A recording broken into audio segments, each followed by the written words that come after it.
Téma udržitelnosti není nové téma. Spousta firem téma udržitelnosti měli ve svém DNA již předtím, dřív než vzniklo pojem ESG. Téma udržitelnosti taky souvisí s tím, jestli naše firmy budou konkurenceschopné v celém evropském měřítku. Proto je důležité, aby jsme k němu přistupovali zodpovědně a dlouhodobě.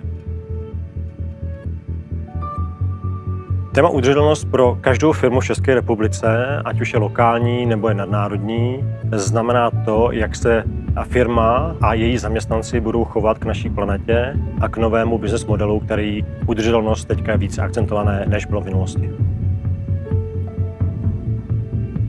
Já bych byl moc rád, kdyby nejenom biznisová komunita, ale i komunita řadových lidí, zaměstnanců a i naše politické špičky přistupovali k tomuto tématu více pragmaticky, racionálně a s otevřenou myslí.